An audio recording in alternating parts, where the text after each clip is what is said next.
نحمده ونصلي ونسلم على رسوله الكريم اما بعد فاعوذ بالله من الشيطان الرجيم بسم الله الرحمن الرحيم ياسين والقرآن الحكيم إنك لمن المرسلين على صراط مستقيم۔ اللہ کے نام سے شروع جو نہایت مہربان رحمت والا ہے۔ یاسین، حکمت والے قرآن کی قسم، بے شک تم رسولوں میں سے ہو، سیدھی راہ پر ہو۔ سورہ یاسین شریف کا آج سے آغاز ہوا۔ سورہ یاسین شریف مکہ مکرمہ میں نازل ہوئی۔ اس میں 5 رکوع اور 83 آیتیں ہیں۔ اس سورت کا نام یاسین رکھنے کی وجہ، یاسین یہ حروف مقطعات میں سے ہیں کہ جس کی معنی اور مراد اللہ رب العالمین جانتا ہے، اور چونکہ اس سورت کی پہلی آیت ہی لفظ یاسین سے ہے، اس وجہ سے اس سورت کا نام سورہ یاسین رکھا گیا۔ احادیث مبارکہ میں سورہ یاسین شریف کی بڑی فضیلتیں آئی ہیں۔ ترمذی شریف کی حدیث ہے، حضرت انس بن مالک رضی اللہ تعالی عنہ ان سے روایت ہے کہ سرکار تو عالم صلی اللہ علیہ وسلم نے ارشاد فرمایا کہ ہر چیز کے لیے قلب ہے۔ قلب کہتے ہیں دل کو، اور فرمایا قرآن کا قلب سورہ یاسین ہے، یعنی قرآن کا دل سورہ یاسین ہے۔ اور فرمایا جس نے سورہ یاسین پڑھی تو اللہ تبارک و تعالی اس کے لیے 10 بار قرآن پڑھنے کا ثواب لکھتا ہے۔ یہ اس کی فضیلت ہے۔ ایک اور حدیث پاک شعب الایمان میں ہے کہ حضرت معقل بن یسار رضی اللہ تعالیٰ عنہ سے روایت ہے کہ اللہ کے محبوب علیہ الصلاۃ والسلام نے ارشاد فرمایا کہ جو اللہ کی رضا کے لیے سورہ یاسین پڑھے گا تو اس کے گزشتہ گناہ بخش دیے جائیں گے، لہٰذا اسے مرنے والوں کے پاس پڑھا کرو۔ یعنی جب کوئی مر رہا ہو کہ اس کی حالت نزا کی کیفیت ہو تو ہمارے ہاں وہ عجیب کیفیت ہوتی ہے، کیونکہ معلومات اکثر کو نہیں ہوتی، یہ بہت کم لوگوں کو پتہ ہوتا ہے کہ جب حالت نزا میں کتنے لوگوں کو، اکثریت کو پتہ چل جاتا ہے کہ اب اس کا وقت یہاں جانے کا ہو گیا، رخصت کا، تو میرے آقا علیہ الصلوۃ والسلام نے فرمایا کہ اس وقت سورہ یاسین پڑھا کرو تو اس کے لیے آسانی بھی ہو جائے گی، اور سورہ یاسین کی برکت سے اللہ رب العالمین اس کے گناہ بھی معاف فرما دے گا۔ اور ایک اور حدیث پاک میں آتا ہے کہ حضرت عطا بن ابی رباح رضی اللہ تعالیٰ عنہ فرماتے ہیں کہ مجھے خبر ملی کہ حضور پر نور صلی اللہ علیہ وسلم نے ارشاد فرمایا کہ جو دن کے شروع میں سورہ یاسین پڑھ لے اس کی تمام ضرورتیں پوری ہوگی۔ یعنی صبح فجر کی نماز کے بعد بندہ پڑھ لے، جب دن کا آغاز ہوتا ہے تو اللہ تعالیٰ اس کی ضرورتوں کو پورا فرمائے گا۔ ایک اور حدیث پاک سنا کر میں آگے بڑھتا ہوں، اس کی تفسیر کی طرف آتا ہوں کہ حضرت انس بن مالک رضی اللہ تعالیٰ عنہ سے روایت ہے کہ نبی اکرم صلی اللہ علیہ وسلم نے ارشاد فرمایا جو شخص ہر رات کو سورہ یاسین پڑھنے پر ہمیشگی اختیار کرے پھر وہ مر جائے تو شہادت کی موت مرے گا۔ کیا برکتیں ہیں سورہ یاسین شریف کی کہ صبح پڑھے تو برکت، رات پڑھے تو برکت، اور سورہ یاسین مرنے کے وقت پڑھے تو برکت، اور سورہ یاسین کیونکہ قرآن کا دل ہے اور اس کو اللہ تعالیٰ 10 قرآن کا ثواب عطا فرماتا ہے۔ یہ ساری برکتیں سورہ یاسین شریف کی ہیں۔ آئیے اب ہم چلتے ہیں پہلی آیت کریمہ جو میں نے آپ کے سامنے پڑھی، یاسین۔ حروف مقطعات میں سے یہ ایک حرف ہے اور اس کی مراد اللہ تعالیٰ ہی بہتر جانتا ہے۔ اس کے بارے میں مفسرین کا ایک قول یہ بھی ہے کہ یہ نبی اکرم صلی اللہ علیہ وسلم کے اسماء، جو حضور کے بہت سارے نام ہیں، ایک تو محمد ہم جانتے ہیں، ایک احمد، اور اس کے علاوہ حضور کے بے شمار ہزاروں کی تعداد میں قرآن پاک میں 99 لکھے ہوئے ہوتے ہیں، لیکن جو حضور کی محبت میں محدثین نے، مفسرین نے ہزاروں کی تعداد میں میرے آقا علیہ الصلوۃ والسلام کے نام لکھے ہیں، تو مفسرین فرماتے ہیں کہ حضور کے اسماء مبارکہ میں سے ایک نام یہ سورہ یاسین، یہ یاسین بھی حضور ہی کا نام ہے۔ اعلیٰ حضرت امام احمد رضا خان فاضل بریلوی نور اللہ مرکزہ سے یاسین نام رکھنے سے متعلق سوال ہوا، تو آپ نے جو شرعی حکم بیان فرمایا کہ یاسین نام رکھ سکتے ہیں یا نہیں رکھ سکتے، سنیے۔ تو وہ اعلیٰ حضرت نے اس کا لکھا کہ کسی کا یاسین اور طٰہٰ جیسے ہماری مسجد کا نام ہے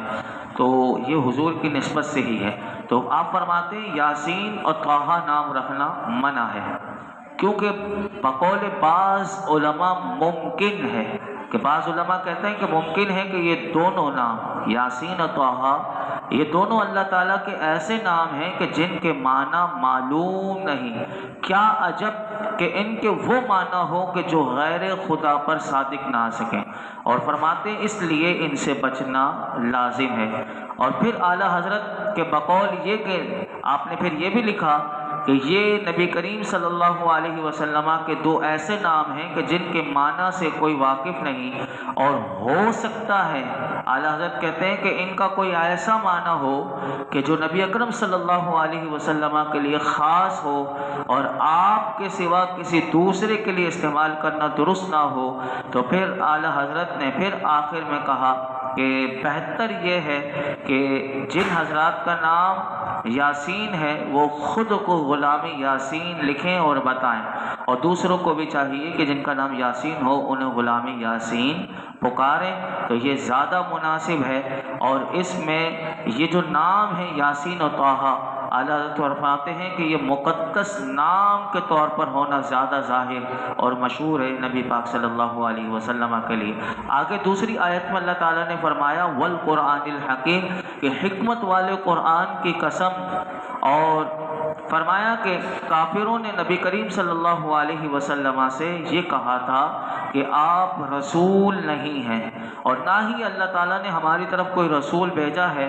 تو انہوں نے یہ کہا، اللہ رب العالمین نے سورہ یاسین کی ابتدائی آیات نازل کر کے ان کافروں کا رد کیا، اور قرآن مجید کی قسم کھا کر فرمایا کہ اللہ تعالیٰ نے اپنے حبیب علیہ الصلوۃ والسلام کی رسالت کو بیان کیا، اور ارشاد فرمایا کہ حکمت والے قرآن کی قسم کہ بے شک آپ ان ہستیوں میں سے ہیں کہ جنہیں رسالت کا منصب عطا کیا گیا، اور بے شک آپ سیدھے راستے پر ہیں کہ جو منزل مقصود تک پہنچانے والا ہے، اور یہ راستہ توحید اور ہدایت کا راستہ ہے، اور فرمایا کہ تمام انبیاء علیہم السلام اسی راستے پر رہے ہیں۔ علماء کہتے ہیں کہ اس آیت میں غور کریں تو یہ بات ہمیں سمجھ میں آتی ہے کہ اللہ کے جتنے انبیاء ہیں وہ سارے کے سارے صراط مستقیم پر ہیں۔ جب یہ ارشاد فرمایا کہ حضور اکرم صلی اللہ علیہ وسلم انک لمن المرسلین، تو آپ رسولوں میں سے ہیں، تو علماء کہتے ہیں کہ اس ضمن میں یہ معلوم ہو گیا تھا کہ رسول اللہ صلی اللہ علیہ وسلم بھی صراط مستقیم پر ہیں، لیکن اس کے بعد پھر اللہ نے دوبارہ فرمایا علی صراط مستقیم، تو فرمایا یہاں حضور علیہ الصلوۃ والسلام کے بارے میں صراحت کے ساتھ صراط مستقیم پر خبر دینے سے یہ معلوم ہوا کہ رسول اللہ کی شریعت سب سے زیادہ قوی اور سب سے زیادہ معتدل ہے، یعنی حضور کی شریعت ہی سب سے زیادہ مضبوط شریعت ہے، اور حضور کا جو لایا ہوا دین ہے یہ سب سے اعتدال والا دین ہے، یعنی آپ اس میں دیکھیں کہ اس دین میں آپ کو نرمی ہی ملے گی، یعنی بالکل بیلنس میں ساری چیزیں آپ کو ملیں گی۔ تو اس لیے یہاں پر یہ بات اللہ رب العالمین نے ارشاد فرمائی۔ اس 3 آیتوں سے کیا باتیں معلوم ہوئی؟ علماء کہتے ہیں کہ 3 باتیں معلوم ہوئی۔ نمبر 1 کہ اللہ رب العالمین کی بارگاہ میں حضور علیہ الصلوۃ والسلام کا مقام اتنا بلند ہے کہ کافر اعتراض کریں اس کا جواب اللہ رب العالمین ارشاد فرماتا ہے۔ یہ بات ہمیں اس کی ابتدائی آیت سے پتہ چلے۔ نمبر 2 کہ اللہ کی بارگاہ میں حضور پر نور علیہ الصلوۃ والسلام عظمت کے ایسے اعلیٰ مقام پر فائز ہیں کہ اللہ رب العالمین نے آپ کی رسالت کے آپ کو اللہ نے رسول بنایا، اپنے مقدس کلام قرآن مجید کی قسم کھا کر آپ کی رسالت کو اللہ نے ذکر فرمایا۔ تو یہ حضور کی عظمت ہے، اور یہ خصوصیت علماء کہتے ہیں حضور علیہ الصلوۃ والسلام کو کسی نبی کو حاصل نہیں۔ آپ پورا قرآن پڑھیے لیکن ایسی قسم کھا کر کسی نبی کی رسالت کو اللہ نے بیان نہیں فرمایا جیسے میرے آقا علیہ الصلوۃ والسلام کی رسالت کو بیان فرمایا۔ نمبر 3، فرمایا کہ نبی اکرم صلی اللہ علیہ وسلم کو سیادت اور سرداری کا وہ رتبہ عطا ہوا ہے کہ جو کسی دوسرے رسول اور نبی کو عطا نہیں ہوا۔ یہ ابتدائی آیات سے معلوم ہوا۔ آگے ارشاد فرمایا تنزیل العزیز الرحیم لتنذر قوما ما انذر آباؤہم فہم غافلون، عزت والے مہربان کا اتارا ہوا تاکہ تم اس قوم کو ڈراؤ کہ جس کے باپ دادا کو نہ ڈرایا گیا تو وہ غفلت میں پڑے ہوئے ہیں۔ اللہ رب العالمین نے ان 2 آیتوں میں جو باتیں ارشاد فرمائی اس کا مختصر خلاصہ یہ ہے کہ قرآن حکیم اس رب کا نازل کیا ہوا ہے کہ جو اپنی سلطنت میں عزت والا اور اپنی مخلوق پر مہربان ہے، تاکہ اے حبیب علیہ الصلوۃ والسلام آپ قرآن مجید کے ذریعے اس قوم کو اللہ کے عذاب سے ڈرائیں کہ جس کے باپ دادا کے پاس اللہ کے عذاب سے ڈرانے کے لیے طویل عرصے سے کوئی رسول نہ پہنچا، کہ جس کی وجہ سے یہ لوگ ایمان اور ہدایت سے غفلت میں پڑے ہوئے ہیں۔ یاد رکھیے کہ قوم قریش کا تو یہ حال ہے کہ ان میں نبی کریم صلی اللہ علیہ وسلم سے پہلے کوئی رسول تشریف نہیں لائے، اور عرب میں حضرت اسماعیل علیہ السلام سے لے کر میرے آقا علیہ السلام کی بعثت تک کوئی رسول تشریف نہیں لایا، جبکہ اہل کتاب کے لیے اگر آپ دیکھیں تو حضرت عیسیٰ علیہ السلام کے بعد سے لے کر نبی کریم صلی اللہ علیہ وسلم تک کوئی رسول تشریف نہیں لایا۔ تو اب آپ دیکھیے کہ اس پیریڈ میں یہ لوگ کتنا ایمان سے اور رب سے کتنے دور ہو گئے تھے اور غفلت میں پڑے ہوئے تھے۔ اسی بات کو اللہ رب العالمین نے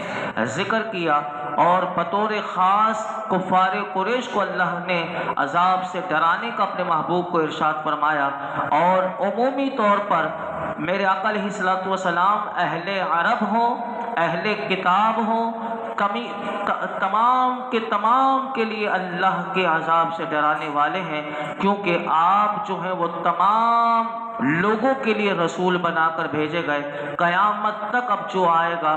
ان سب کے لیے میرے آقا علیہ السلام کو اللہ نے رسول بنا کر بھیجا، اور آپ کی رسالت کے لیے اللہ تعالیٰ نے ایک اور مقام پر فرمایا وَمَا أَرْسَلْنَاكَ إِلَّا كَافَّةً لِلنَّاسِ بَشِيرًا وَنَذِيرًا وَلَكِنَّ أَكْثَرَ النَّاسِ لَا يَعْلَمُونَ، اور اے محبوب ہم نے آپ کو تمام لوگوں کے لیے خوشخبری دینے والا اور ڈر سنانے والا بنا کر بھیجا ہے، لیکن بہت سے لوگ جو ہیں وہ نہیں جانتے۔ ایک آیت کریمہ بیان کر کے میں اپنی گفتگو سمیٹتا ہوں۔ فرمایا لقد حق القول علی اکثرہم فہم لا یؤمنون، بے شک ان میں اکثر پر بات ثابت ہو چکی ہے کہ وہ ایمان نہیں لائیں گے۔ اس سے پہلی آیت میں ابھی آپ نے سماعت کیا کہ رسول اللہ کا رسول اور نذیر ہونا بیان فرمایا۔ اب اس آیت میں اس بات کی طرف اشارہ کیا جا رہا ہے کہ رسول اللہ صلی اللہ علیہ وسلم کی ذمہ داری جو ہے وہ اللہ کے عذاب سے ڈرانا ہے، لیکن اور کسی کو ہدایت دے دینا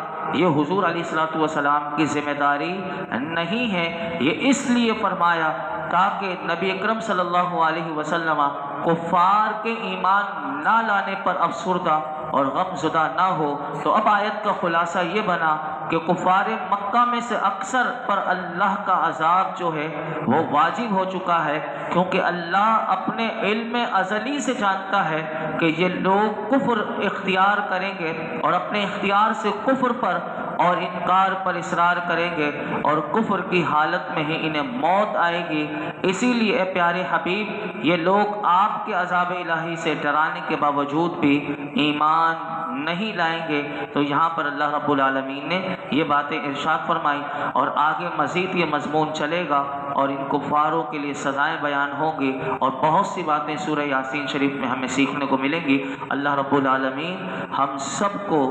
جو قرآن حکیم میں وعید بیان ہوئی ہیں اللہ کے عذاب کی، ہمیں اللہ کے عذاب سے ہر وقت پناہ مانگنی چاہیے، کیونکہ ہم اللہ کے عذاب کو برداشت نہیں کر سکتے۔ اور جو خوشخبریاں بیان ہوئی ہیں، بندہ ان خوشخبریوں کو پانے کے لیے کوشش کرے، نیکیاں کرے اور اپنے اعمال کو درست کرے، اپنے اعمال میں درست طریقہ وہ اختیار کرے کہ جو قرآن و حدیث میں بیان ہوا۔ اللہ رب العالمین ہم سب کو اعمال صالحہ کی توفیق عطا فرمائے۔ الحمدللہ رب العالمین والصلاۃ والسلام علی سید الانبیاء والمرسلین وعلی آلہ واصحابہ اجمعین۔ یا رب العالمین یا ارحم الراحمین، سورہ یاسین شریف کا درس کا آغاز ہوا۔